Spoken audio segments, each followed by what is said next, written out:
Welcome to Deschutes Public Library's online programming. I'm Liz Goodrich, part of the Community Relations team. And before I introduce today's speaker, I just want to give you a little bit of an update. If you have found your way to this program on our YouTube channel, you know that we have been putting a lot of content out there for you to enjoy. Everything from cooking demonstrations to poetry readings to writing workshops. So we hope that you can find something of interest to you and make yourself home in our YouTube channel.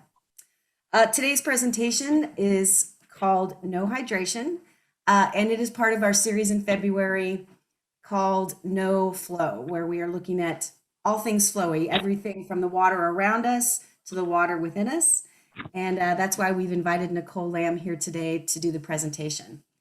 Nicole Lamb completed her bachelor's degree in exercise sports science and then went on to pursue her master's of science in nutrition from the National University of Natural Medicine in Portland, Oregon. She has a passion for holistic wellness and understands the complexity of achieving healthy living in today's world. She strives to educate and empower others to take their health into their own hands and use natural solutions to up-level their health. So please welcome Nicole Lamb. All right, very good. So let's share my screen here and we will get started. It's always a pleasure. Thanks for inviting me back, Liz. Okay, you guys, so like Liz said, my name is Nicole and I am super excited to be sharing with you guys today about water, about its role in the body, and just why it's so important for overall health. I do have a master's in nutrition, and I'm just super passionate about helping other people discover that there is a better way to optimal health than, prescriptions and Band-Aids. In fact, I am so passionate about helping people get to the root cause of their health concerns. Even more so, though, my goal is to empower you and inspire you to take action now before things come up. And we do that by using nutrition and natural solutions in a holistic way to support our health proactively. So hydration is a huge part of that holistic approach. In fact, it's even more important than water and than food. Water is more important than food because we can last several weeks without food, but only a few days without water, which is pretty crazy. So what does water do and why is it so important? All of that is going to be answered here. So water does a ton of things for us in the body. It carries nutrients to all of our cells, as well as oxygen to our brain. Water allows the body to absorb and assimilate minerals, vitamins, amino acids, which build our proteins. It allows us to absorb glucose, which is one of our primary fuel sources, as well as all kinds of other substances. Water also flushes out toxins and waste, so it plays a huge role in the detoxification process, which is super important, you guys, because we are bombarded with toxins every single day, many of which we don't consent to. And so water is essential for getting those guys out. It also helps to regulate our body temperature, and it acts as a lubricant for our joints and our muscles. So making sure that everything is flowing nice and smoothly. Every system in our body, from the trillions of cells that we have that make up every part of us, right? We're made up of trillions of cells from head to toe, from inside to outside. All of those guys, the tissues and all of our vital organs require water to function properly. So now that we know how important water is, how much should we be drinking, right? This is the million-dollar question. And proper hydration is notoriously hard to define because it fluctuates depending on many factors. So depending on your age, your activity level, weather, your diet, what kinds of foods you're eating, even your own hydration needs fluctuate from day to day, just depending on what you're doing, right? And what you're eating and what the weather's like, all those things.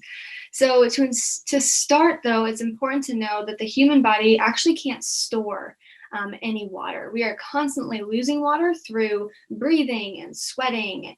We release it obviously through urine and bowel movements. And so those lost fluids must be replenished to maintain homeostasis, or this state of balance in the body.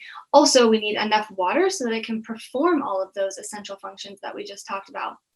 In fact, water is actually an essential nutrient because it isn't made in the body, but it's necessary for survival. And so when we call something essential, that's basically what it means. It means that it's essential for survival, but we don't make it, so we have to get it from an outside source, right? So with vitamins and minerals, we have to get those, our essential ones, from food, right, or supplementation, and water is no different. So how much should we be aiming for in a day? Sort of the general rule of thumb is half of your body weight in ounces. So if you weigh 150 pounds, you should aim for about 75 ounces or 2.2 liters, which is about 2 of these 32-ounce hydro flasks, a little bit more than that, right?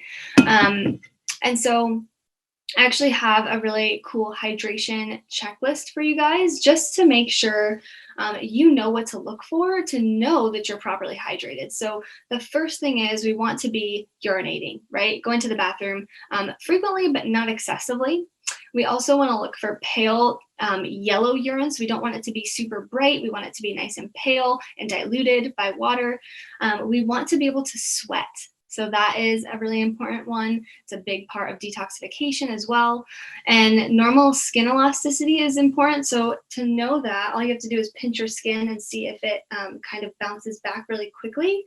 If it does, then that means it's nice and elastic. Of course, that's going to change as we age, but normal skin elasticity shows that we are hydrated. And the last one is feeling satiated, but not thirsty. So we want to just feel nice and balanced, right? And maintain that homeostasis in the body.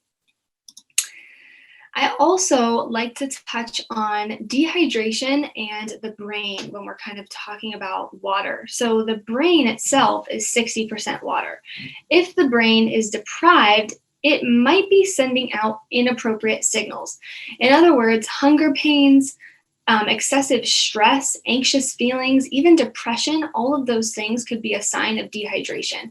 And this is your body sending danger signals, right? Your brain is sending you danger signals to get you to drink more water. Water is also one of the biggest nutritional deficiencies, right? We don't really think about water as a nutrient or something that maybe we could be deficient in, like we would vitamin C or vitamin D, but it is a really big nutritional deficiency.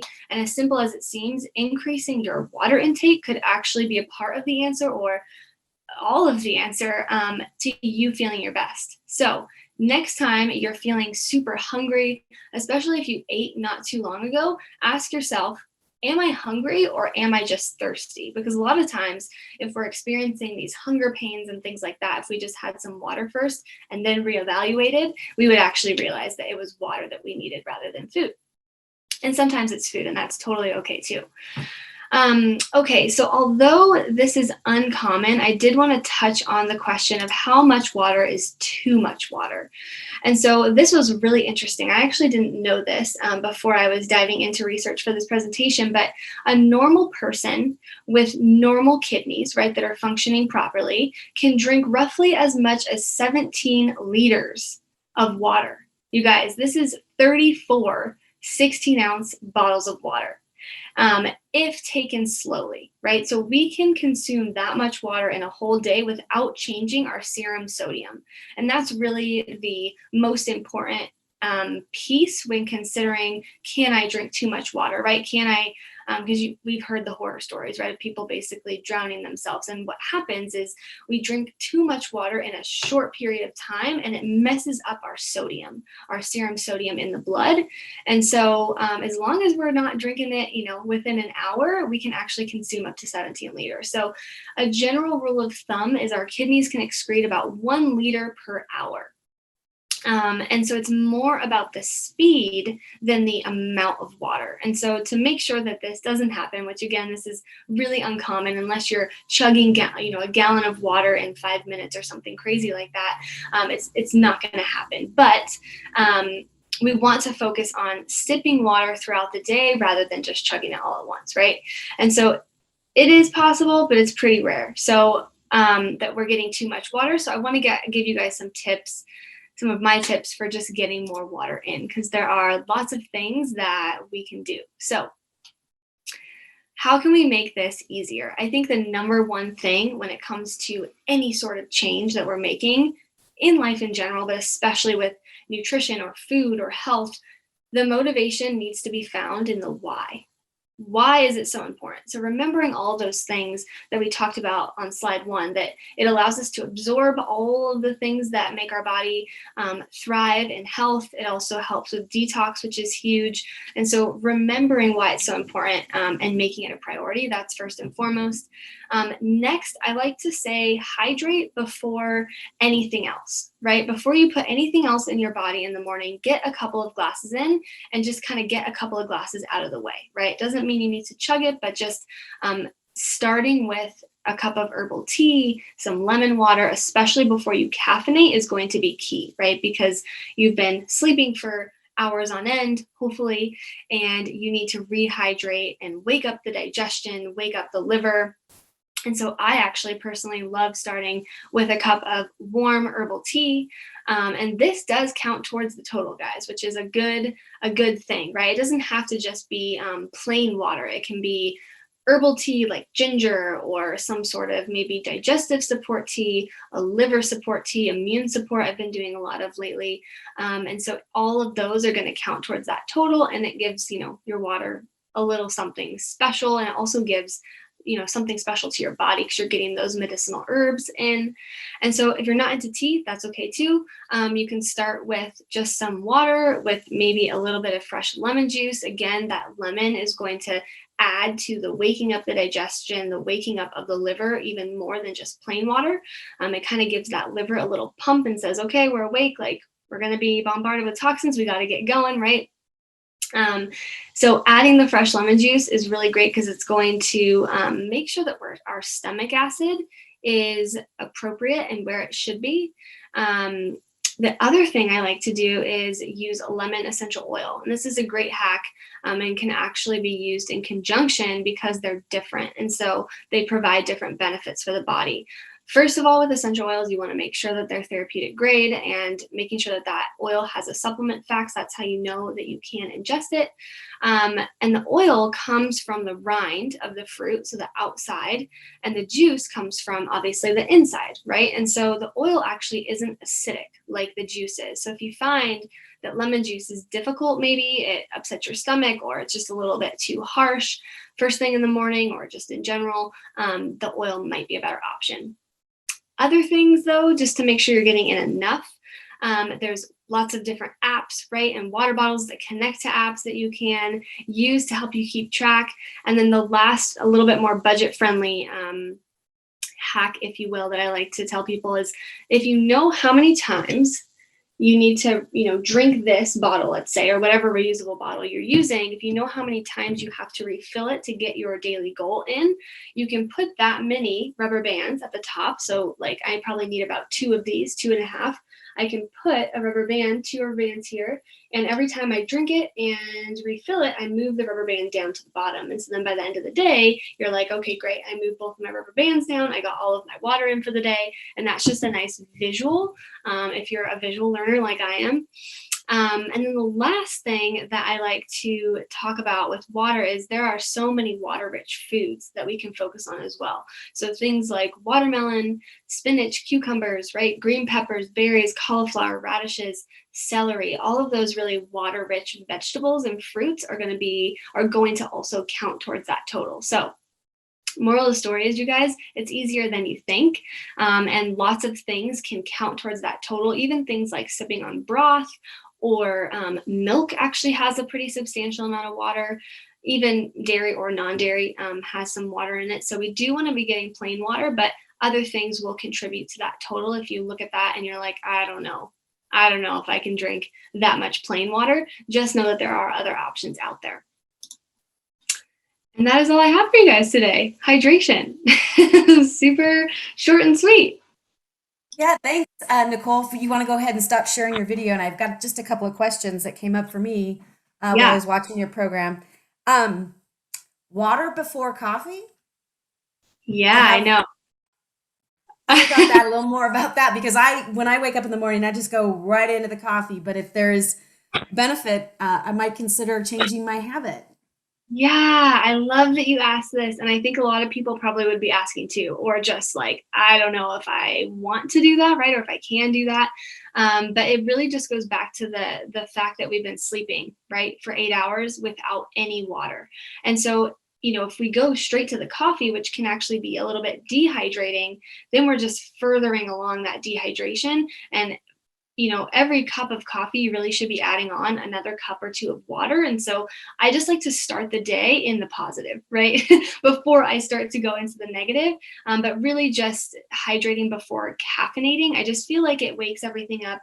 It makes also, for me, make sure that my digestion isn't relying on caffeine, right? I try and hydrate enough to, have healthy digestion, have a healthy bowel movement before I go to coffee, because then I feel like my body is actually doing its job. It's not relying on this caffeine. So that's just, sorry if it's TMI, that's a personal reason why I do, but I think it's so important just to make sure, again, we're in the positive, we're setting ourselves up for a good hydrated day, and then we can go and add in all of the, other things. And I like to use it as a reward too. I wake up, I put my tea kettle on, and I pour myself a cup of tea, and I finish that, and then I'll usually, while I'm waiting for that to cool down, I'll have half a glass of water. And then after I have both of those, I'm like, okay, now I can have coffee. Like, I get my reward now. So that's kind of my reason. Yeah, I appreciate that. And I really did also like the whole very specific, that you weigh this much, you should be having this much water. Mhm. And the hack with the rubber bands, because I drink my water out of a cup, but I'm going to put rubber bands on it today. Yeah, because it's hard to, especially something like that, and you're just at home, doing all kinds of stuff. It can be hard to remember. You think you had a couple cups and you really only had one. So I think that visual is really helpful. Well, Yeah. Nicole, we really appreciate you taking the time today. And for those of you watching the program, Nicole Taylor Lamb on Instagram and Facebook, you can follow along Nicole's nutritional tips. Also, there is a link to an evaluation on our web calendar for today's program. We are always interested in hearing thoughts and ideas from our customers. So take a minute and fill out that survey and join us again for future programs. Thanks, Nicole. Thank you.